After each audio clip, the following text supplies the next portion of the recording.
Vamos lá então, conforme combinado, eu vou fazer aqui uma série de vídeos, principalmente neste momento em que nós estamos vivendo, né? Finalizando o ano, iniciando outro ano, e quando a gente inicia um outro ano, a gente renova as nossas esperanças de que o ano vai ser diferente, de que o ano vai ser melhor. A pergunta é, o que você vai fazer para fazer o ano melhor? O que você vai mudar na sua vida? Porque tem aquele pressuposto, se você continuar fazendo o que sempre faz, vai continuar obtendo o que sempre obteve. Portanto, a ideia qual é? Mudar comportamentos, mudar estratégias, mudar a forma de fazer as suas escolhas, a sua tomada de decisão, para que isso se reflita nos seus resultados, na sua saúde, nos seus relacionamentos, na sua vida financeira, até mesmo na sua vida espiritual, que cada vez mais a gente percebe o quanto é importante essa conexão espiritual. Quando eu estou falando aqui de uma conexão espiritual, entenda da melhor forma, da forma que faz sentido para você. Para algumas pessoas, conexão espiritual tem a ver com seguir uma religião, e tá tudo bem. Para outras pessoas, tem a ver com orações, as suas rezas, as suas orações,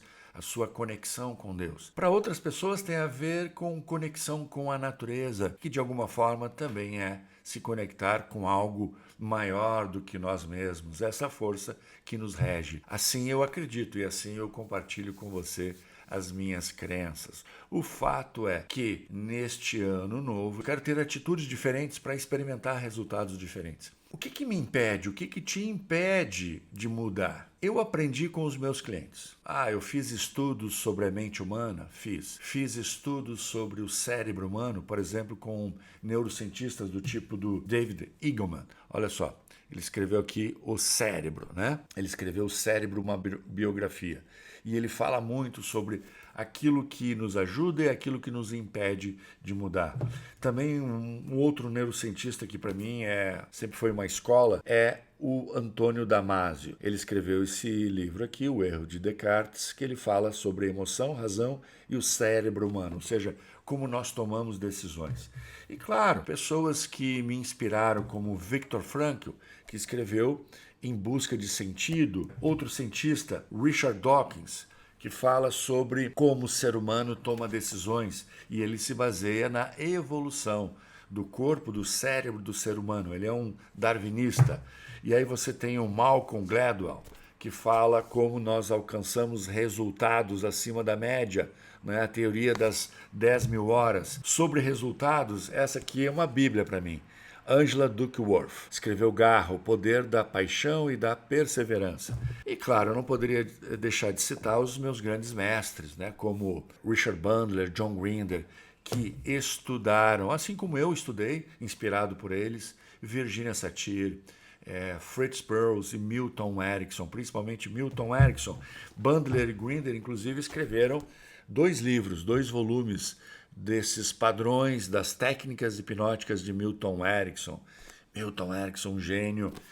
E aí você tem o Steve Andreas, Cuniro Andreas, a essência da mente, usando o seu poder interior para mudar. Também estudantes da primeira classe de Bandler e Grinder. E o meu grande mestre modelador, um dos grandes mestres da programação neurolinguística, Robert Dilts, né, que escreveu esta série sobre estratégias da genialidade, onde ele modela Aristóteles, Sherlock Holmes, Walt Disney, Mozart e por aí vai. Então, esses são alguns dos autores, filósofos e neurocientistas e programadores neurolinguísticos que me inspiraram sobre o cérebro humano. Agora, perceba o seguinte, essas pessoas, elas me ensinaram métodos, técnicas que eu modelei, que eu aprendi, que eu pratiquei e que hoje, né, com 54 anos, eu aplico em empresas onde eu presto consultoria, onde eu dou treinamento, principalmente para líderes, nos meus treinamentos abertos para liderança, nos meus treinamentos abertos sobre programação neurolinguística, hipnose e comunicação generativa, que é um método que eu desenvolvi, onde eu junto as principais técnicas da programação neurolinguística PNL e da hipnose para atendimentos individuais. E uso a comunicação generativa também para liderança. Assim que eu resolvi, lá em 1999, 99, final de 99. A começar a fazer atendimentos, e lá vão 23 anos, eu aprendi com os meus clientes, individualmente, ouvindo e colaborando com a história de cada um, o que funciona e o que não funciona. O que funciona e o que não funciona para que as pessoas possam mudar. Juntando essa bagagem, eu me sinto hoje seguro, me sinto confiante, confortável em compartilhar com você para que você tome consciência. Esse é o primeiro passo. Qual é o primeiro passo da mudança, Marcos? Tomar consciência, perceber. Por isso que a gente precisa de feedback. Às vezes é um feedback da vida. A vida está te mostrando, as pessoas estão te mostrando que aquilo que você imaginava que era, não é. Por exemplo, daqui a pouco você imagina, existem formas de você fazer dinheiro, produzir seu trabalho, e aí você descobre que não, que você está com dificuldades financeiras, que os dias passam, os anos passam e você continua tendo dificuldades financeiras. Ou seja, a tua estratégia não está funcionando. O mundo está te dizendo que essas não são as melhores estratégias. Por que continuar com elas? Por que continuar a ser você mesmo se você pode ser uma pessoa melhor? Às vezes é a própria balança que nos dá o feedback sobre o nosso peso. Às vezes é subir uma escada e você perceber que não conseguiu subir 2 lances de escada sem que o coração saísse pela boca. São feedbacks, são sinais que a vida nos dá, seja em relação à saúde, seja em relação à nossa vida financeira, os nossos relacionamentos, ou até mesmo a nossa vida espiritual, que daqui a pouco nós não conseguimos nos realizar, nós não conseguimos, de alguma forma, atingir os objetivos que nós desejamos e daqui a pouco nós temos que nos dar conta. Então, eu vou explicar para você, aqui eu vou compartilhar, mais do que explicar, eu vou compartilhar com você esse meu know-how, que eu aprendi com os meus clientes, o que funciona e o que não funciona. O que nos impede de mudar? Né? O que nos impede de mudar e atingir os nossos objetivos? O que nos impede de fazermos as mudanças que desejamos em nossas vidas? Saúde, o financeiro, relacionamentos e, como eu falei, até do ponto de vista espiritual. O que nos impede de nos transformarmos em quem queremos ser, para termos os resultados que merecemos. Os resultados que merecemos. E aqui vai um ponto. Eu descobri que muitas pessoas não acreditam que merecem melhores resultados do que aqueles básicos necessários para elas sobreviverem. Ou seja, crença de merecimento. Essa é uma das crenças mais profundas. E nessa série de vídeos eu vou explicar isso. Como ela nasce, como ela se constrói dentro de nós, como ela nos afeta. E claro, como é que a gente pode perceber. Mas eu já quero colocar esse ponto para você aí, para você anotar aí no seu bloco mental. Crença de merecimento é uma das crenças mais importantes para que a gente se sinta motivado, com energia, sabe? Para levantar da cama e ir atrás, lutar, ir atrás daquilo que você acredita que você merece. Isso transforma o ser humano. O ser humano precisa de energia para se mover, para enfrentar seus desafios, para sobrepor as barreiras, para lidar mesmo com a frustração. A frustração é algo natural, faz parte do cérebro humano. Sentir que o resultado não foi o esperado, portanto, a gente começa a experimentar uma frustração. Agora, eu preciso me prender a essa frustração, eu preciso ficar nela, ou eu posso acessar uma energia, uma força e dizer, ok, isto é só um resultado, não é a minha vida. Isto que está acontecendo é só um resultado, não é a minha vida. E eu vou mudar. E aí vem a pergunta, por que ser quem você é se você pode ser uma pessoa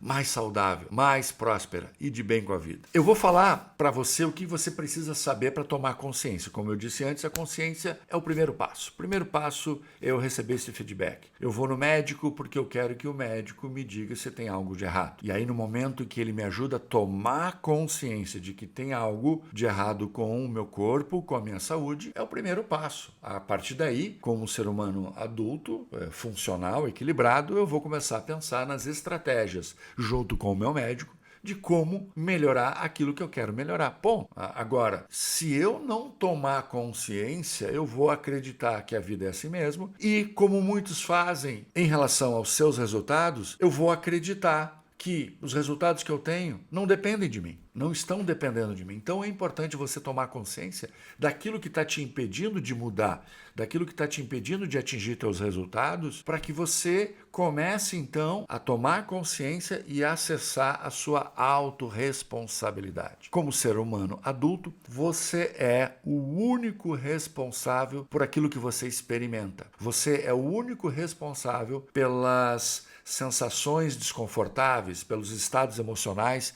que te atrapalham. Você é o único responsável pelos seus resultados. Mas, Marcos, eu não vivo isolado no meio do mato.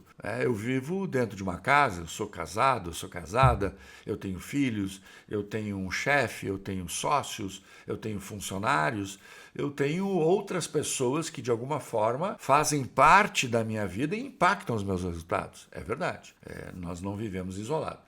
Agora, eu perco de vista, por eu ter tantas pessoas na minha volta, por ter tantos processos, né, tantas áreas de contato com essas pessoas, o meu cérebro, naturalmente, que está preparado, programado para que eu sobreviva, o meu cérebro faz eu olhar para fora, né, e olhar para todas essas relações que eu tenho. É natural, faz parte da estrutura do nosso cérebro, olhar para fora. Ouvir o que está acontecendo, ver o que está acontecendo, sentir o ambiente, para então, a partir daí, eu buscar, né, entender o que está acontecendo. Qual é o nosso problema? É quando a gente estabelece uma relação de causa e efeito. Como assim, Marcos? Vamos lá. Por exemplo, digamos que eu ando estressado, eu ando sobrecarregado e daqui a pouco eu estou cansado e eu venho para casa e a minha esposa começa a perguntar coisas, começa a demandar isto, aquilo, me pedir para eu fazer aquele outro, e eu estou começando a me sentir tão pressionado por ela que meu cérebro naturalmente estabelece uma relação de causa e efeito. Esse meu estresse, essa minha irritação tem uma causa e é você que está aí me demandando. É claro que o cérebro, de uma forma instintiva, de uma forma até irracional, primitiva, não tem esse raciocínio. Você é a causa. É instintivo. Eu me torno reativo. E no momento em que eu acredito que a causa dos meus problemas está aqui fora, eu não sou responsável. Se eu não sou responsável, por que eu vou mudar? Eu vou reclamar, eu vou apontar meu dedo, eu vou julgar, eu vou, de forma inteligente, porque eu sou inteligente, então eu vou buscar uma estrutura lógica para explicar por que o outro é o responsável. Então perceba, esse é um dos principais motivos pelos quais as pessoas não mudam. Porque elas não têm consciência, elas não se dão conta de que as pessoas são as únicas responsáveis pelos seus resultados. Mas, Marcos, o meu sócio está me incomodando, me enchendo o saco. Ok, qual é a tua parte responsável? A tua parte é dizer, é explicar, verbalizar, é te empenhar para que a outra pessoa, seja o teu sócio, o teu esposo, o teu vizinho, o teu funcionário, o teu chefe, é a tua responsabilidade dar o feedback daquilo que você está sentindo, daquilo que você está pensando. É a tua responsabilidade lutar por respeito, lutar por aquilo que você acredita que você merece, a não ser que você acredita que aquilo que você merece é isso mesmo. Ponto. E o que impede das pessoas, então, é se darem conta, né, daquilo que elas são responsáveis e daquilo que é responsabilidade do outro? O fato de que, desde criança, o nosso cérebro foi treinado para depender.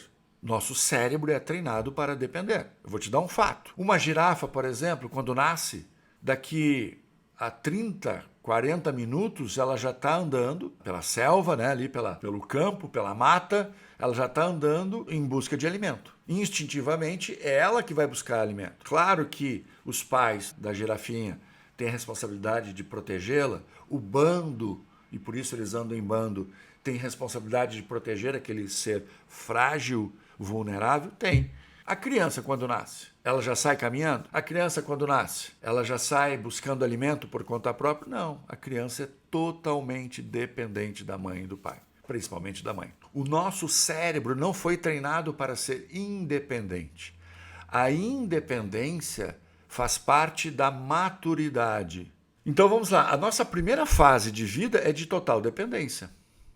E Cada um de nós, dependendo da forma como a família nos criou, nós continuamos alimentando esse sistema de dependência. Então vamos lá, um homem e uma mulher que sai de casa aos 16 anos, muito cedo vai aprender a ser independente, a buscar a sua independência. Mas alguém que fica em casa até os 20, até os 30, alguém que continua por algum motivo convivendo perto do pai, da mãe, alguém que, enfim, perceba todas as amarras possíveis que as famílias estabelecem e que de alguma forma criam uma barreira, uma limitação para o ser humano ser independente, totalmente independente. Ah, mas Marcos, então é ruim que as famílias continuem próximas uma da... Não, não é ruim, não é ruim, é bom, é saudável. Agora, de novo, eu preciso ter consciência daquilo que depende de mim e daquilo que depende da minha família. Percebe isso? Desde criança nós somos treinados para depender dos outros. A questão é, até quando esta fase durou na tua vida ou está durando na tua vida?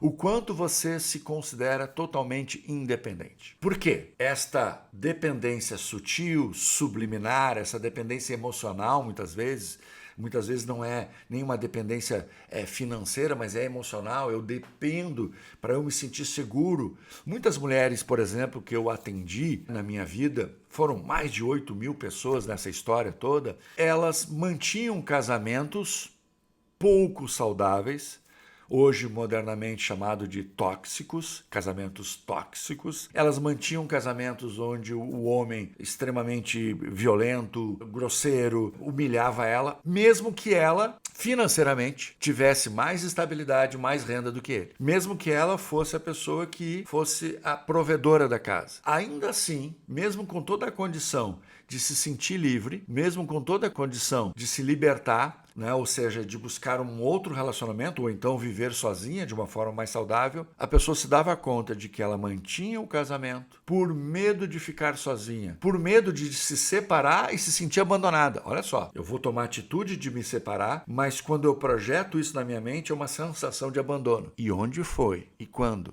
pela primeira vez, ela se sentiu abandonada? Aonde é que você apostaria? Na infância. Na infância ela foi abandonada pelo pai, e aí ela se grudou na mãe, aí ela se sentiu independente, mas a mãe era uma mulher independente, e a mãe ensinou para ela ser independente, mas essa lacuna, esse buraco no coração, às vezes na alma, ficou. E quando ela encontra alguém, mais tarde, se relaciona, casa, começa a conviver com a pessoa, de alguma forma essa pessoa passa lá dentro, no inconsciente dela, representar aquele pai que ela não teve. Percebe? Eu estou falando aqui de várias questões que são sutis, são subjetivas. Eu trabalho com a experiência subjetiva da mente. Eu não trabalho com conceitos objetivos daquilo que é. Eu trabalho para ajudar as pessoas a partir do princípio de como elas interpretam aquilo que é. O que está acontecendo na tua vida tem a ver com o que está acontecendo, o fato, mas tem a ver com a interpretação. Tem a ver com esse vídeo que você está vendo. Você está me vendo, está me ouvindo, mas eu não tenho controle sobre como você vai interpretar o que você está interpretando. E é isso que vai comandar a tua vida. Esta é a interpretação, que eu chamo de experiência subjetiva, é o que vai comandar as tuas escolhas. Então você pode ser, sim, de fato, uma pessoa independente, mas na tua experiência subjetiva, você é uma pessoa dependente emocionalmente. Essa é a primeira fase do crescimento da pessoa, se dá conta do quanto ela é dependente. Depois ela constrói uma independência, essa é a segunda fase. A terceira fase, eu diria a fase plena da vida de uma pessoa, é quando ela entende que ela não é nem dependente, nem independente. Ela é interdependente, ou seja, existem situações onde há uma interconexão, interseção, como a matemática nos ensinou, entre duas áreas, ou seja, a minha área e a tua. Quando nós dois nos encontramos, de alguma forma criamos um sistema interdependente. Eu só preciso saber qual é o meu papel e qual é o teu papel. Eu preciso saber qual é a minha responsabilidade. Eu sou, ao fim e ao cabo, responsável pelos meus resultados. Até mesmo eu sou responsável pela escolha de estar próximo de você. Você é responsável pela escolha de estar próximo a mim. Você é responsável por estar vendo esse vídeo. Você é responsável pelas interpretações que você está dando para aquilo que eu estou falando. Você é o único responsável. E eu espero que essa conclusão você comece a chegar. Eu espero que isso sirva para você refletir. E se não, eu peço que você escreva aqui embaixo, né, do vídeo, onde eu estou postando aqui no YouTube. Eu espero que você escreva me dizendo: Marcos, não é assim que eu penso, Marcos, concordo com você em parte, mas isso, porque assim você vai me ajudar. Se você dá um like, você vai me ajudar. Se você comenta, você vai me ajudar e vai me dar feedback, que para mim é fundamental para que eu saiba se eu estou acertando no caminho, se eu estou te ajudando. E isso vai me motivar para fazer outros vídeos, tá bom? Esse é o primeiro desta série. O que nos impede de evoluir, o que nos impede de mudar. Eu não decidi o título ainda. Nós teremos outros vídeos, tá bom? Uma sequência. Eu fiz uma enquete lá no meu Instagram, @MarcosBrasilMoraes, o tamanho dos vídeos. Eu coloquei ali algumas opções. 1 hora, 15 minutos e 30 minutos. Venceu o vídeo de 30 minutos, que é o próximo do que eu estou chegando aqui. Portanto, a minha meta era falar nesse primeiro vídeo, no vídeo número 1, durante 30 minutos. Na semana que vem eu vou colocar o próximo. Espero que você tenha gostado. Por favor, lembra de comentar, seja para criticar, seja para me dar um feedback, seja para me incentivar. O importante é que você, de alguma forma, participe e me motive a continuar nessa jornada, que é um desdobramento da minha missão de vida. Isso que eu estou fazendo aqui com você, eu faço todos os dias, né? Com método, com estrutura, obviamente. Agora, aqui é um novo canal para mim e um canal que eu quero exercitar e verificar se é o meu caminho. Mas só você que vai dizer isso para mim, tá bom? Valeu, até a próxima!